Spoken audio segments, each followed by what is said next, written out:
Feels like it's been a long time since we have looked over these topics, but they're important, so we need to look back over them. First of all, factoring is one of the things that we want to talk about. Factoring is something that you have done in Math 1 and Math 2 and now Math 3. And when we did factoring, we did it a little differently than you did in the other classes because we were trying to find easier ways to do it and quicker ways to do it. The first thing you need to remember about factoring is if there's a greatest common factor, you need to factor out that greatest common factor first, every single time. And your greatest common factor is something that goes into every single term. Okay? So looking at these, I know that 2 will go into every single term.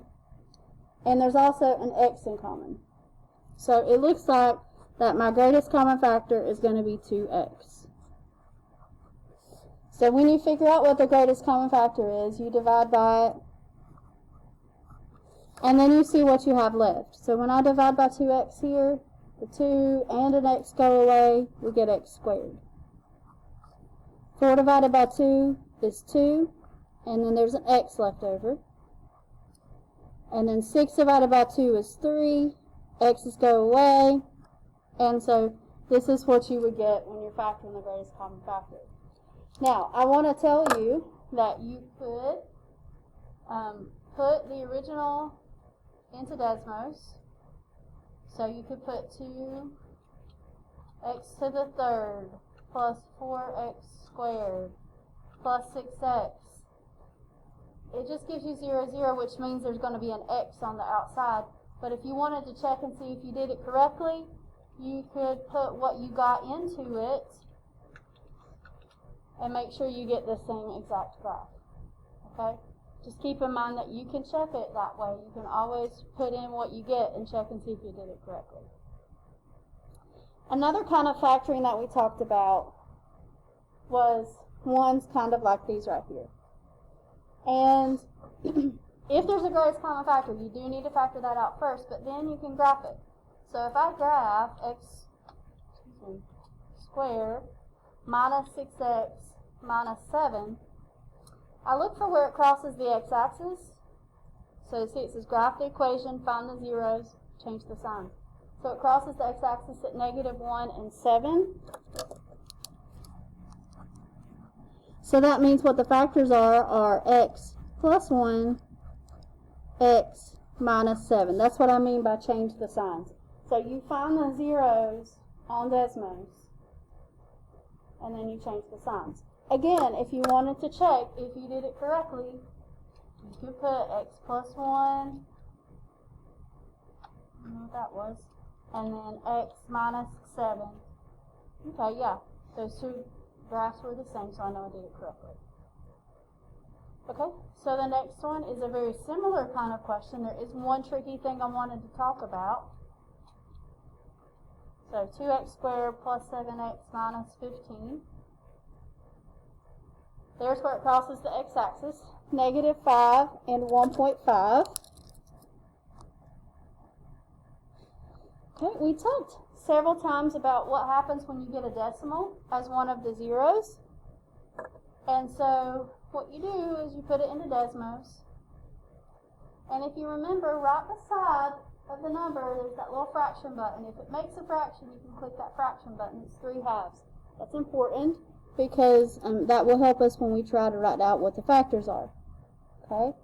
So we're going to change the sign so we get x plus 5.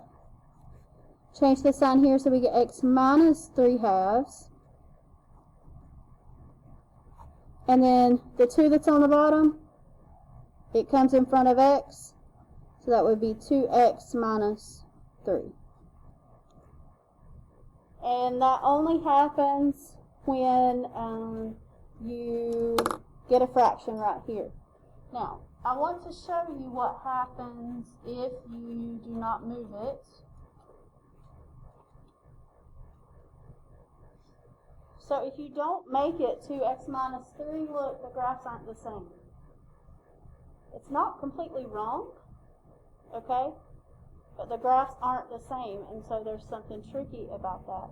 That's the reason that to get it completely correct, we do need to put I was deleting some stuff there.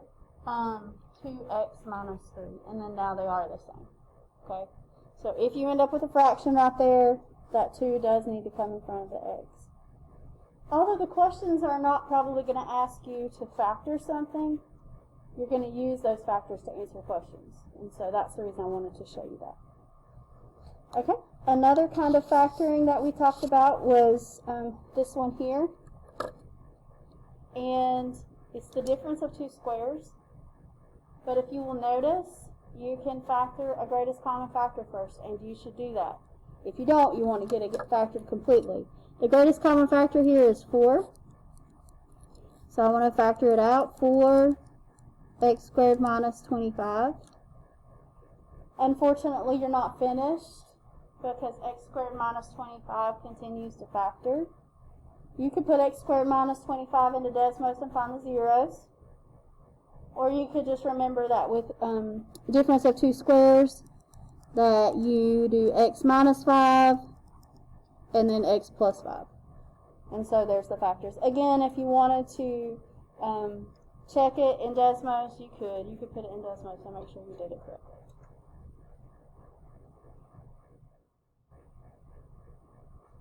Okay, another thing that we did along the same time that we did factoring was synthetic division. And back then, you guys were really good at it, so let's remember how that we do synthetic division. What you do is you take what you're dividing by and you change the sign. Okay? So I'm going to put a -2 in the box. Then you take all of the coefficients that are here. You make sure that there's nothing missing. Unfortunately, there is an x to the third missing, so that would be a 0 there. So beside the -2, you're going to put 1, 0, -3, -5, and -6. Question so far? Bring down that first term. Multiply. Combine. Multiply. Combine. Combine is like add or subtract. Multiply. Combine. Multiply. And combine. Now, depending on what the question asks, if the question says what's the remainder, we'll H your answer. But if it wants to see the whole thing, I know this is a remainder, so this is just a number. This would have an x squared, and an x to the third. So our final answer, if we needed to see it all, would be 1x to the third minus 2x squared plus 1x minus 7, and then a remainder of 8. Sometimes, remember, they write 8 over x minus 2. Now, I don't really think that there's a great way to check this one. It is possible, and we'll put this in just to be sure. There is a way that you can do it with what you get as the answer.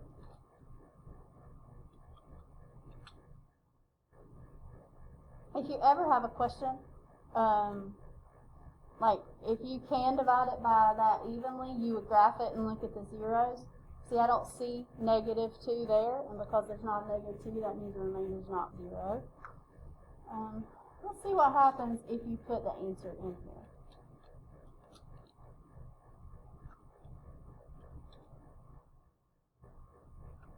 Now I'm going to put divided by x plus 2, because that's what we got as the remainder. Even if you put in what you get, it's still not going to match up. The thing that will match up are the zeros. So you can sort of look at that, and that might give you a clue if you did that correctly. Okay.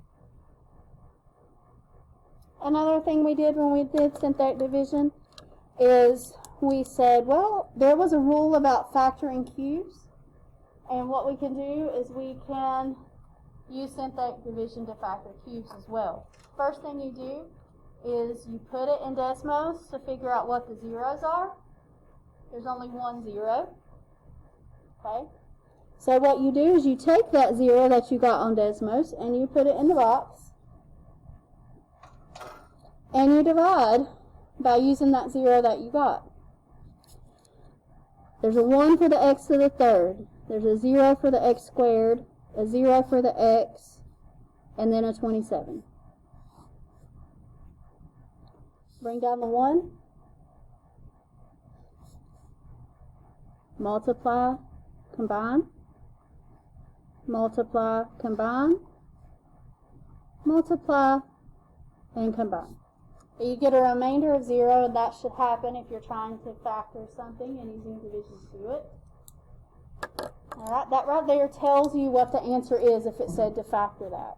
You take the 0 that you got from Desmos and change the sign back. And then you take your answer, that's a remainder, number, x squared. So 1x squared minus 3x plus 9. So you take what you divide by, which you got off of Desmos, and you take your answer, and those two things multiply together, and that is how you factor the cubes.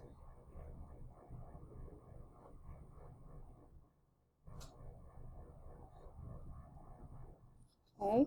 Again, all of these things so far are just reminders of how to do it, and then I'll show you what that matters when we're looking at the functions. Alright, quadratic formula was something else that we did.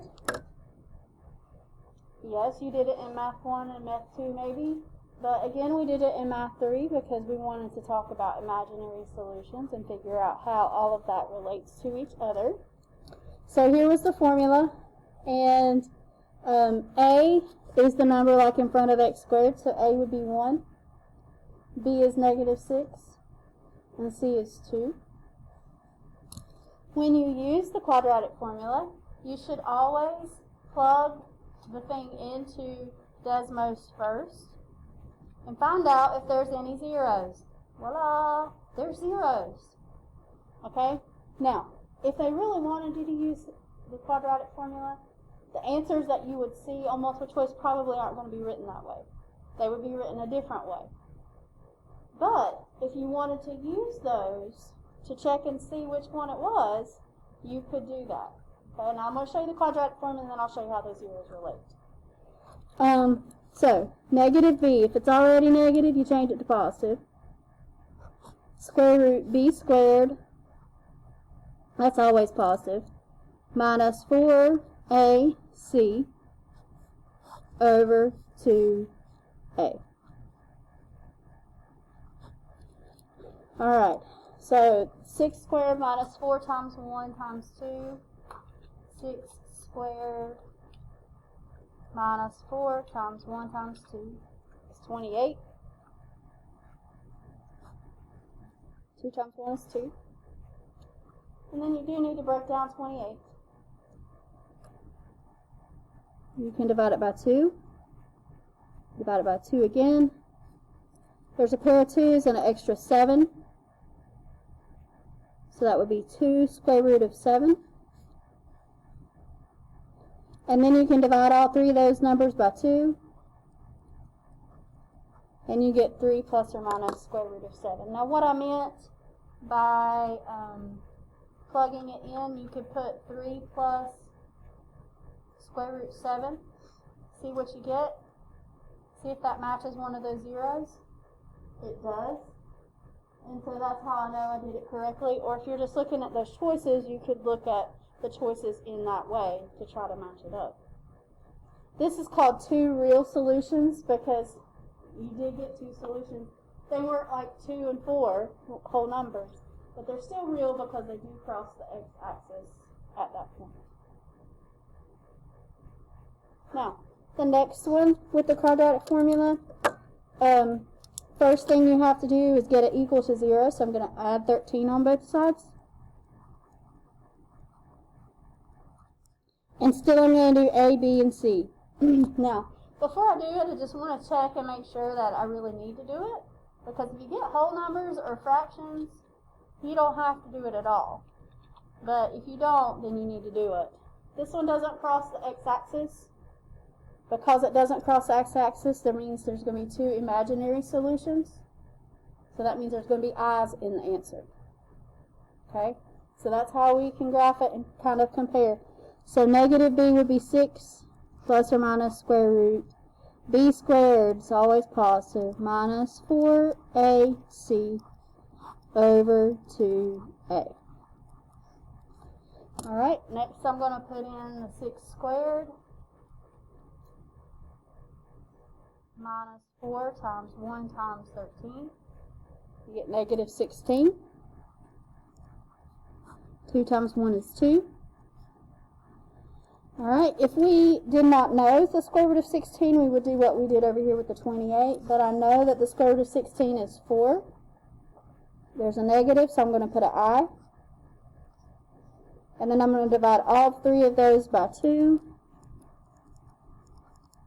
And there's not a great way for me to check that in Desmos other than to know that, yeah, I should get I's because it didn't cross the x-axis. Alright, so with polynomials, what happens is that there's more things to find. There's more times that it crosses the x-axis, and there's more possibilities. When you have x squared, like we just had in the last 2 problems, 2 solutions was all we were looking for. When we have something like this, the highest power is 4, I'm looking for 4 solutions. Okay? So first thing you should do in any of these cases is graph it. Figure out what's going on when we graph it. So x to the 4th minus 4x to the 3rd plus 5x squared minus 2x. I'm going to make this a little bit bigger and look at it a little bit better. So it looks like we've got 3 solutions here on the x-axis, which is nice. How many did I say we were supposed to look for? 4, because that's the highest power. We have 3. Okay? What happens is, remember whenever it kind of bounces back at the point like this one right there in the middle, we call that a multiplicity of 2, or we call it a double root. Excuse me. And so really that's 2 solutions, and then this is the 3rd one, and that's the 4th one. So we don't have to do anything else if when we graph it, if we get all the solutions we're looking for. So our solutions are 0, 1, and 2. And this one right here was called a double root.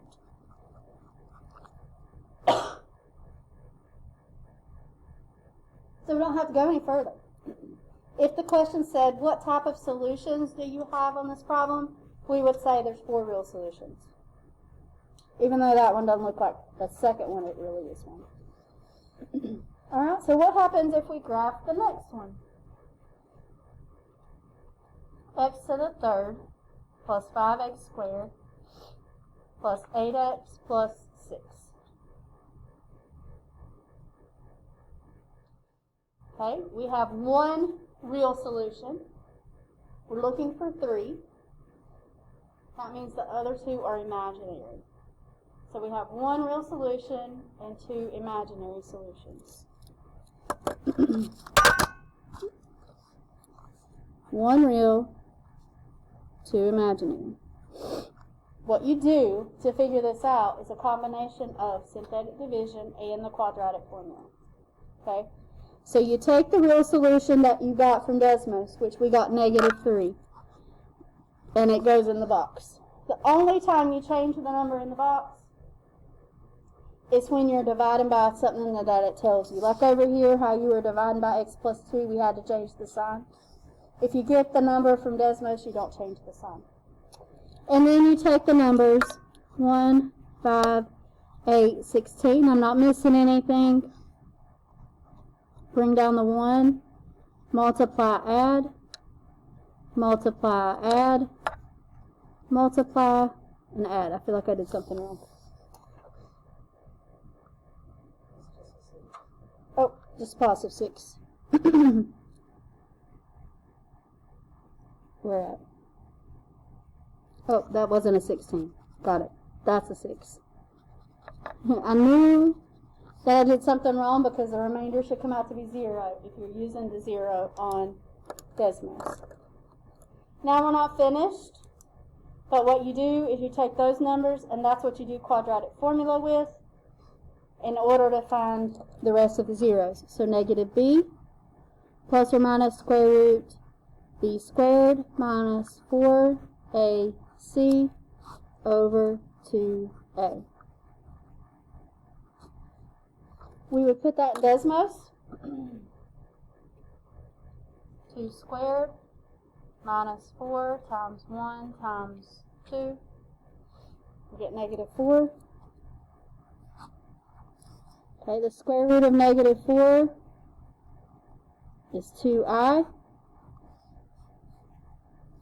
I'm going to write the answer over here, but you divide everything by 2, and you get negative 1 plus or minus I. So if it says, what are the solutions? The solutions are negative 3 and negative 1 plus or minus I.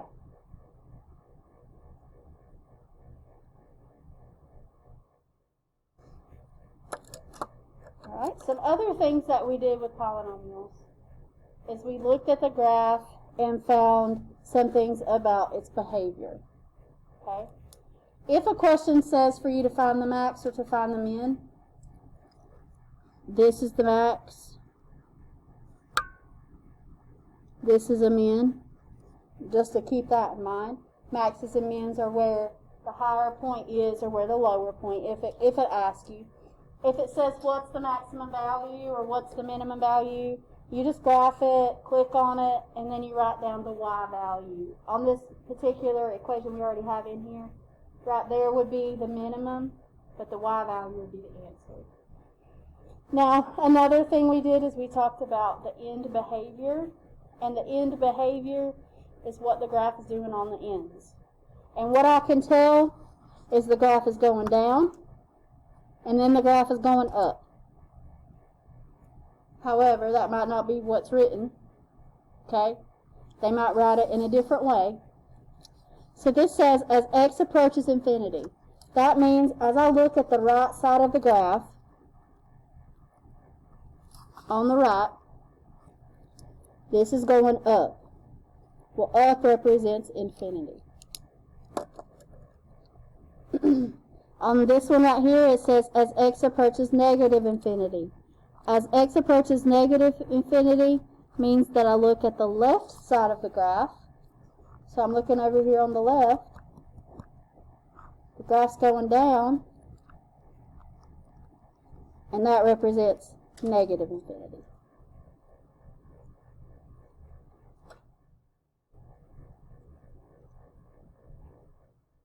Rational functions. There was lots of things that we did with rational functions. First of all, we're going to talk about what it looks like as far as the graph is concerned. If this is the form of it, if this is the way that it looks, A is representing a stretch. I guess it's a vertical stretch. H represents moving the graph left or right. If H is positive, it would move left. If H is negative, it would move right. And I know that's opposite of what we think, but that's what happens whenever we're talking about left or right. And then K, if it's negative, it would move it down. If K is positive, it would move it up. So that's one way to talk about rational functions.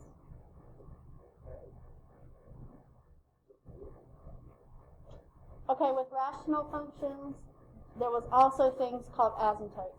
And they were the ones where you had like the line that went down the middle of it, either way. And like the graph didn't touch it, but it got really close to it. With the horizontal asymptote, it's always y equals a number. With the vertical asymptote, it's always x equals a number. And I don't know what you remember about that, but what we did is we would graph it, and then we would graph x equals, and then we would just move the graph over. We would move those horizontal and vertical asymptotes over until we got to where we thought it would speak. And I'll show you that in just a second. Holes are places where the graph doesn't touch. If you factor, if some things cancel, that's where there would be holes. So once you're factoring something, if there's some factors that cancel, that's where there will be a hole. And I'll show you an example of that as well. The domain is usually all reals except x equals whatever. The domain is everything but where the vertical asymptotes will be. And you'll just have to look at that. You'll have to figure out where those vertical asymptotes are, and that tells you what x cannot be. Okay?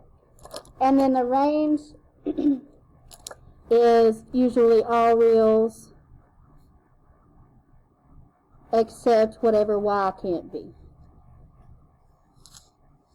Okay? So let's look at a couple of graphs. So let's graph this first one. X squared minus 2x, I probably should have put that in parentheses, divided by x squared minus 4.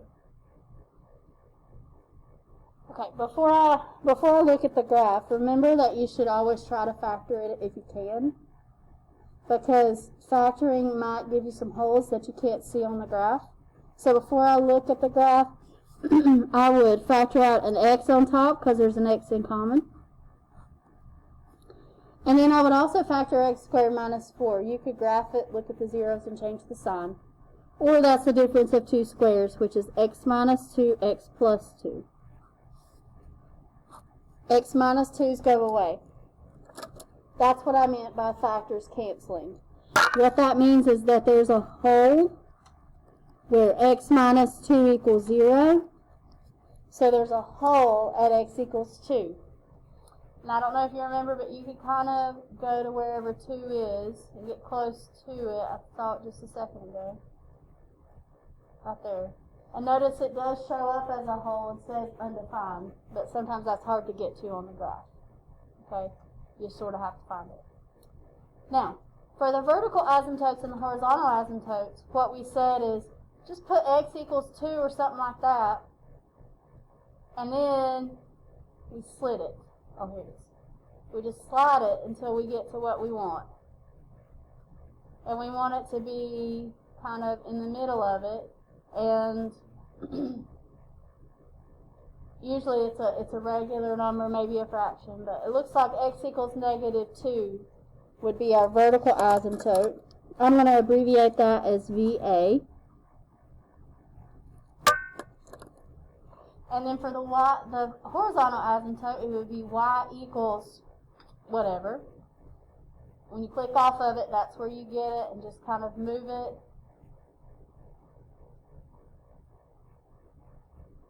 And that looks like it's pretty well in the middle of it. So it looks like the horizontal asymptote would be y equals 1. So that's how we found those when we did them before. The holes you factor and cancel. If nothing cancels, there's no holes. But for vertical and horizontal asymptotes, you graph it, and then you do the x equals and the y equals to try to compare. Alright, so on the next one, x plus 3 divided by 2x squared minus 1. I will tell you that nothing cancels here because there's nothing to factor. Alright, so we've got some, looks like crazy things going on here. The horizontal asymptote looks like it's pretty easy because it looks like it's right there in the middle and the graph gets really close to it on the end. So we know that the horizontal asymptote would be y equals 0. Alright, the vertical asymptote, there's two of them. Because there's one on this side and there's one on this side. So x equals something. Let's say 1. Well, and I think I'm going to zoom in so you can see a little bit better, but it doesn't look like it's 1 really. Because it's going past it right there. So it looks like it's a little less than 1. And it's so hard to tell, especially on a graph like this. But I think it is 0.5, and it's hard for me to move it right now, but 0.5 would be what it would be. You can kind of tell up there that that looks good, and down here it's getting really close to it. So we would guess somewhere around 0.5. And the same thing would happen on the negative one. We would also guess that it was negative 0.5.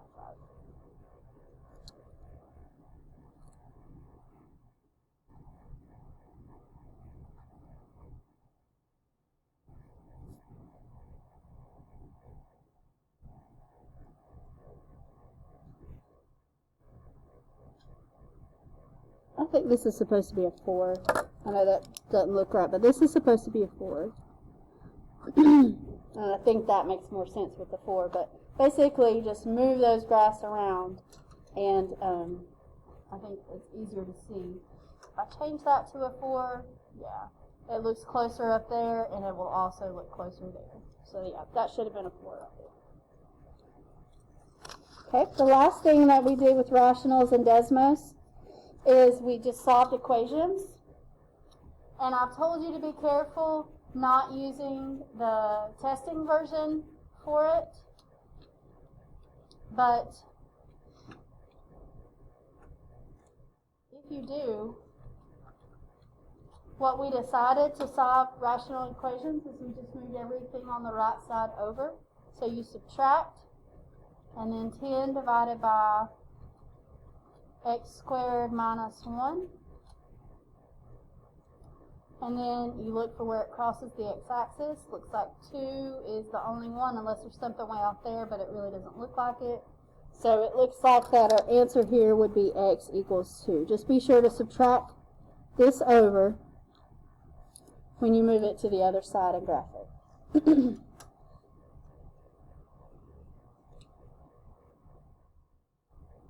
And then the other thing that we did was some word problems with rationals. And we said, okay, what if Bob's working and Kim's working? How long would it take them to do something together? We made a rational equation with it. We said 1 over 2 plus 1 over 3. And if we're looking for together, it's 1 over x. And again, we just graphed it in Desmos and solved. So 1/2 plus 1/3 minus 1 over x. Ooh. I wasn't paying attention there. Plus 1 over 3 minus 1 over x. And it looks like 1.2 hours. Just be sure to subtract over whatever it is that you're looking for. Alright, so when we want to simplify rational functions, what you want to do is figure out if there's things on top and bottom that are in common that you can factor out. On this problem, you have to factor something before you can do it. On this problem, because there's no pluses and minuses, I can just look at the top and look at the bottom and cancel things that are in common. For example, there's a 4 here, there's an 8 here. I can get rid of that 4 and divide the 8 by 4 and get a 2.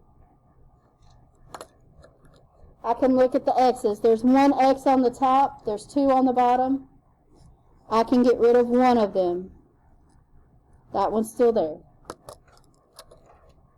I can look at the y's. There's 2 on top, 1 on bottom. I can get rid of one of them, and there's 1 still there. So my final answer on this problem would be the y on top, a 2, and then the x on the bottom. So when there's no pluses and minuses, you can just do term by term, or like numbers, x's, y's, and so forth, and just kind of cancel and divide. You can't do that on the second one because on the bottom, you have to factor out what's in common. There's a 5 in common on the bottom. And so I'm going to divide the 10 and the 15 by 5.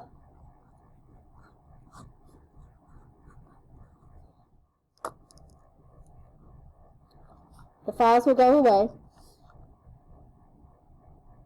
And now my final answer is x squared over 2x plus 3. There was nothing else to cancel there because the x squared and the 2x were not in common. Now, similar things happened whenever you were multiplying. On the first one, anything on top that's also on bottom, you can get rid of. And it doesn't matter if it's on top on one side and on the bottom on the other side, or underneath it directly. As long as it's on top and bottom, you can get rid of it if it's the same. So, for example, here's an x, there's an x. I can get rid of that x. I can get rid of one of these x's. There's still one there, though. Here's a y, there's a y. I can get rid of those two y's. The 2 and the 4, I can divide them both by 2.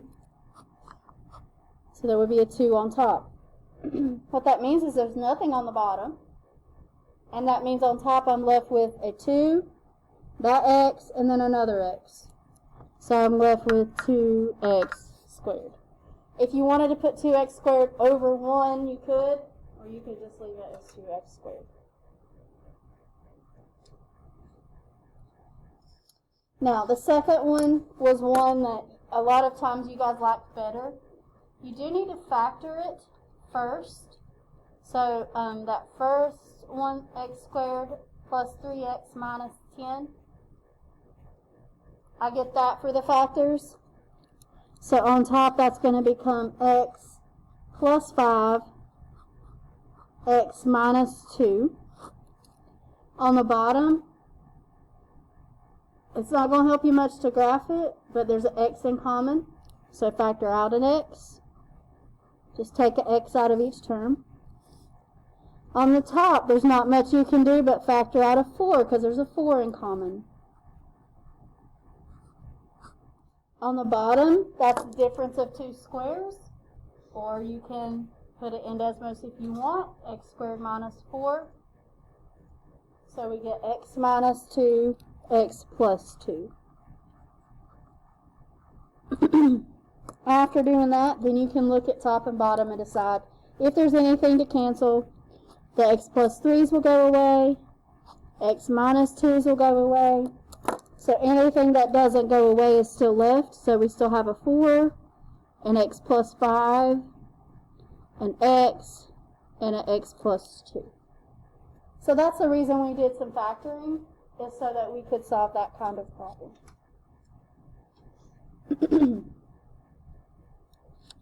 All right, dividing was very, very similar to multiplying, except because you're dividing, you have to change it to times and flip.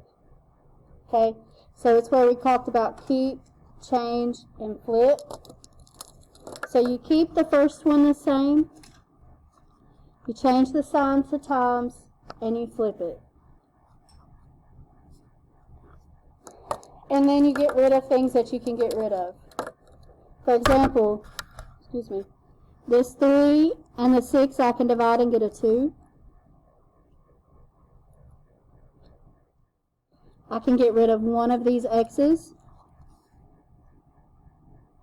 And then on top I'll just have a 4 and a 2, which 4 times 2 is 8. On the bottom you'll just have an x, and so that will be the answer.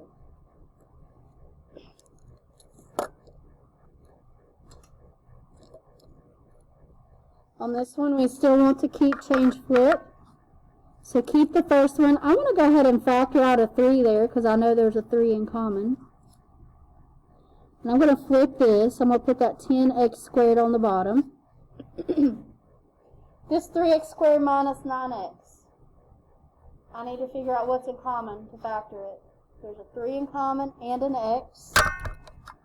So we're going to make it a 3x. Factor that out, and you're left with x minus 3. Alrighty.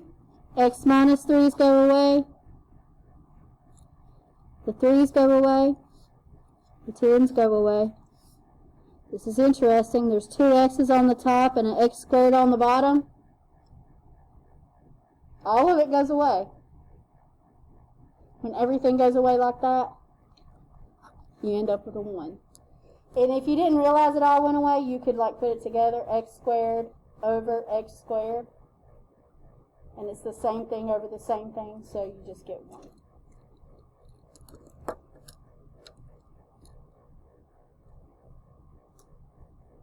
Alright, very last thing for this section of review is adding and subtracting.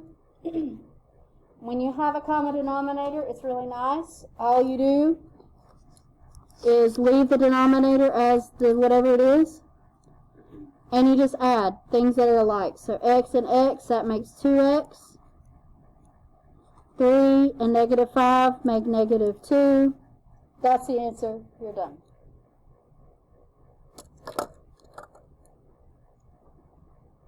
Sometimes there are things to factor and cancel after that, but if you can get to that point, I think you could figure it out from your choices. Alright, and the next one. They don't have a common denominator. So what you do on problems like this is whatever is not here, you have to put here. Whatever's not there, you got to put here. So x plus 2 needs to come over here, which means it also needs to go on top. That 2 needs to go here, which also means it needs to go on top. So the bottom is just going to be 2 and then x plus 2. The top, you're going to multiply x times x, x times 2, and then 2 times 3. And then that's it. So whatever those two things are to make the common denominator, you multiply the other one by it, and then work it out. So in this problem, I need to multiply this one by a 5x, because that's what's missing, which also means I multiply the top by 5x. I need to multiply this on the bottom by x plus 1, which means I multiply the top by x plus 1. That means the bottom will be 5x, and then an x plus 1. On the top, 5x times 2 is 10x. This negative multiplies with the 3, so negative 3x, and then negative 3 times 1. So to write our final answer here, it's still 5x and x plus 1 on the bottom, but I'm going to combine 10x minus 3x, and then our minus 3. So this right here would be our final answer after we simplify the top.